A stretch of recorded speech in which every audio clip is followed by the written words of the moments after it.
Enthusiasm again. Look at this shit, man. Fucking fog as thick as peanut butter soup. Now, this morning, I like to listen to my business reports in the morning while I'm preparing for my day job out here on the island. And it's something I've been doing for years. But you know, when I first started making these videos, it was because I was unemployed and I just didn't have anything better to do. And I learned how to use a computer, I learned how to use this camera, and I was really horrible and still horrible. Nobody watches these, but I don't give a shit. This is really a legacy for my grandchildren. They can watch when they get older and I'll be dead. They can see how I really felt about things. But the unemployment. Now, a few years ago, I was, making this same drive, saying, look, the only way we're going to get rid of the unemployed people is simply kill them or sweep them under the rug and forget about them and just pretend they're not there. Sort of like Fukushima, we just kind of pretend it's not there. Chernobyl and the radiation leaks, we just pretend it's not there. But this is just as bad, unemployment. We just pretend it's not there. Now, if you go on the national debt clock, for the United States, you can look it up, Google it, and it comes up as a big bunch of numbers, tells you the national debt, which is just incredibly fucking crazy, over 18 trillion. Where the fuck does that come from? And it tells you how many people are working, how many people are on Social Security, how many people on disability. And if you add all those people up, now I did this like 3 years ago, and I was missing like 90 million people, because we have about 320, 340 million people in the United States. So I'm missing like 90 million people. But now they're saying it's 100 million people, and the reason they're missing is because they're simply not working. They're not counted. They're not working full-time jobs. They can't collect unemployment because you're only counted as collecting unemployment again when you're collecting unemployment. I used to, before the recession, if you were unemployed, you could still be counted as unemployed, but just not collecting unemployment.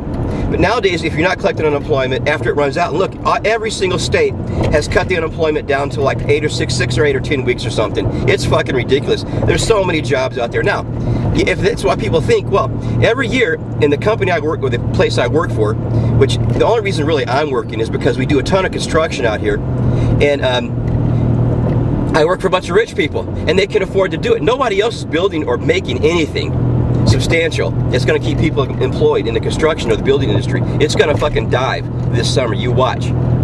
We got a couple government-funded projects, and that's it.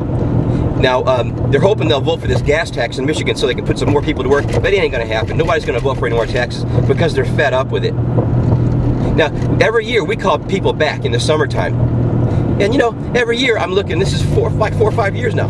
4 years. And we bring these kids back. They worked here when they were in college and they were interns. Now we're bringing them back, and they can't find jobs. They spend the whole winter looking for jobs. These are college kids, and they come back to work for low wages because they can't get a job anywhere else. And that's just crazy, because the one girl here that she didn't want to come back this year. She didn't want to come back last year.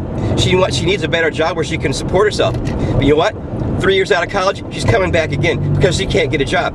Every single person that works in our department on the grounds, keeping the grounds up and everything that we hire in the summertime, not one of them found a fucking job. And these are guys going on 30, some of them over 30. They can't find a job, so they're going to work for fucking $9 an hour out here during the summer. How can you maintain your life on $9 an hour? It's impossible.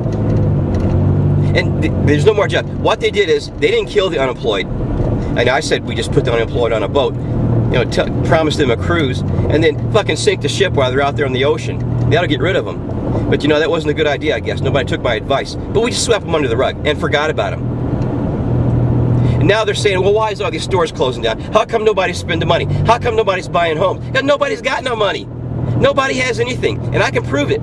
I've worked here for 4 years now, and I'm still lucky if I have $5 in my pocket on Monday. I get paid on Friday. Lucky, I got $4 in my wallet right now. 4, not even 5. And that's got to last. I don't need to spend money on anything. Fuck it, I don't spend money on anything except gas, some food. That's it. Shit, clothing, medical, fucking even a haircut is just fucking out of the question until I save for it. And even $15 for a haircut, I got to save for months to get a fucking haircut. Now, this is our economy. This is what we live in. I'm fucking boots on the ground, goddamn living it. And I got a feeling there's a lot more people out there living it too. They don't even watch these videos. Hell, half of them can't afford the internet.